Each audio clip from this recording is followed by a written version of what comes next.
এত বছর টেস্ট খেলার পরেও যখন টেস্ট কালচার নিয়ে আমাদের কথা বলতে হয়, এটা অবশ্যই দুঃখজনক।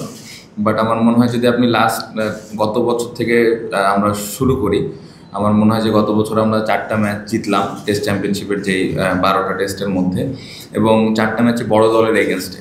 এবং ওই গত বছর থেকে এই যে আমরা কীভাবে টেস্ট টিমটা একটা কালচার তৈরি করতে পারি বা আমরা কীভাবে খেলাটা খেলতে চাই, এই বিষয়গুলো নিয়ে কথাবার্তা হচ্ছিল। এবং নতুন কোচ আসার পরে তার একটা প্ল্যান আছে এবং সে আসলে কিভাবে দলটাকে সামনের দিকে নিয়ে যেতে চায় তার একটা প্ল্যান আছে, এবং যেগুলো অলরেডি প্লেয়ারদের সাথে শেয়ার করেছেন।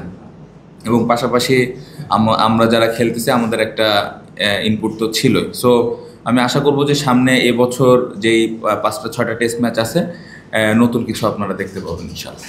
আপনারা একটা ধাপে টি20 থেকে ওয়ানডে আসলেন, প্রস্তুতি অনুশীলনটা কেমন হলো, মানসিকভাবে কতটা টেস্টের জন্য নিজেদের একটা পর্যায়ে আছে?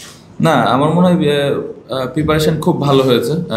ফ্যাসিলিটিস ওয়াইজ দারুণ। আমার মনে হয় উইকেটগুলো বেটার ছিল। আমরা মোটামুটি যেরকম উইকেটে প্র্যাকটিস করতে চেয়েছি ওই ধরনের ফ্যাসিলিটিসগুলো আমরা পেয়েছি, এবং এখানকার যারা গ্রাউন্ডসম্যানের দায়িত্বে আছেন তাদেরকে অবশ্যই ধন্যবাদ দিতে হয়। আমি আশা করব যে ম্যাচেও এই ধরনের উইকেট আমরা পাবো। সো প্রিপারেশন ওয়াইজ আলহামদুলিল্লাহ সবাই খুব ভালো মতো প্রিপারেশন নিতে পেরেছে। আমার দুইভাবে আমার মনে হয় যে ঢাকা প্রিমিয়ার লিগ শেষ করে এসছে, বাট তারপরেও আমাদের হাতে 6-7 দিন সময় ছিল। এই 6-7 দিন আমার মনে হয় খুব স্পেসিফিক এবং খুব কোয়ালিটি প্র্যাকটিস হয়েছে। আপনি যে 12টা টেস্টের কথা বললেন সেখানে দারুণ নেতৃত্ব দিয়েছেন আপনি। আপনার নেতৃত্বে 3টা টেস্ট জয়, মিরাজের নেতৃত্বে 1টা, বাংলাদেশ ভালো খেলেছে।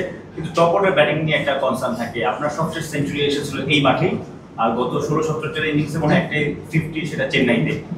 জাকির, সাদমান যারাই আছেন, জয়, তাদের কিন্তু 14-15টা ইনিংস পরপর দেখা যায় একটা ভালো ইনিংস। নাজমুল আবদিন ফাইন দুদিন আগে বলেছিলেন যে আসলে কোয়ালিটি ক্রিকেটারের অভাব ঘরোয়া ক্রিকেটে। কোনো সমস্যার আসলে সমাধানটা কি হতে পারে, যে অনেক সময় লাগছে তাদের বা অনেক সময় পর আসলে ভালো ইনিংস আসছে? অবশ্যই এখানে কনসিস্টেন্ট হতে হবে। যদি আমি আমার কথা বলে, আমার মনে হয় যে আমি গত বছর বেশ এরকম 13-14টা ইনিংস সেট হয়ে আউট হয়েছি, 30-40-45 এই ধরনের ইনিংস খেলার পর আউট হয়েছি, যেটা আমার মনে হয় যে স্পেশালি এই ফরম্যাটে উচিত না, কারণ টাফ টাইমটা পার করার পরে আমি আউট হচ্ছি। সো এই জায়গাটা নিয়ে অবশ্যই কাজ করা হয়েছে, এবং কাজ আমি নিজেও করেছি। সো আশা করবো যে এই বছরটা চেষ্টা করবো যে আরও কীভাবে আমি কন্ট্রিবিউট করতে পারি। বাট ওভারঅল আমি যদি বলি যে টপ অর্ডাররা অবশ্যই ভালো ক্রিকেট খেলতেছে না, বাট সবাই ওইভাবে মেহনত করতেছে, কষ্ট করতেছে, চেষ্টা করতেছে যে কীভাবে দলকে কন্ট্রিবিউট করা যায়। বাট স্টিল আমি মনে করি যে আমাদের যতটুকু রিসোর্স আছে তাদেরকে এনাফ ওই অপরচুনিটি দিয়ে আসলে এই জায়গাটাতে রেডি করতে হবে। কারণ আপনি একটু আগে বললেন যে আমাদের ডোমেস্টিকে হয়তো ওইরকম চ্যালেঞ্জ ফেস করি না আমরা। সো ইন্টারন্যাশনালে যদি এই প্লেয়ারগুলোরে আমরা আরও অনেক বেশি অপরচুনিটিস দিই, একটা সময় দেখবেন যে এই প্লেয়ারগুলোর রেজাল্ট দিতেছে। শান্ত, গত বছর ওয়েস্ট ইন্ডিজের সিরিজের প্রথম টেস্টে পাশাপাশি হারার পর সেকেন্ড টেস্টে খুব সুন্দর করে বাউন্স ব্যাক করে এবং একটা অ্যাটিটিউড দেখা যায় টিমের, যে ব্যাকস টু দ্য ওয়াল ছিল, ওখান থেকে কামব্যাক করে টেস্টটা জিতলো জাতীয়। নতুন বছর সিরিজ, এই টেস্ট সিরিজটা শুরু, এই বছর মানে 6টা টেস্ট ম্যাচ আছে। আপনি টেস্ট টিম থেকে কি অ্যাটিটিউডটা আশা করবেন এবং কি দেখতে চান আপনি? আমার মনে হয় যে আমি যেটা অ্যাজ এ ক্যাপ্টেন হিসেবে চিন্তা করি যে আমরা প্রত্যেকটা ম্যাচ যেন জেতার জন্য খেলি। এখানে কোনো সেফ ক্রিকেট আসলে খেলার ইচ্ছা আমাদের কারোরই নাই।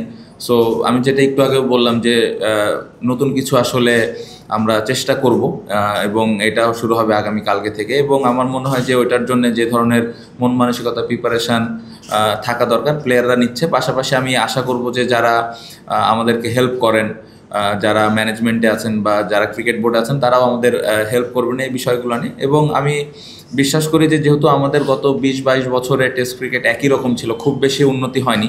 সো এই জায়গাটাতে নিশ্চয়ই আমাদের কোনো কিছু পরিবর্তনের দরকার আছে। সো ওই পরিবর্তনটাই করার আমরা চিন্তা করছি, এবং আমি আশা করব যে এই পরিবর্তনটা আমাদের টেস্ট ক্রিকেটে কাজে আসবে।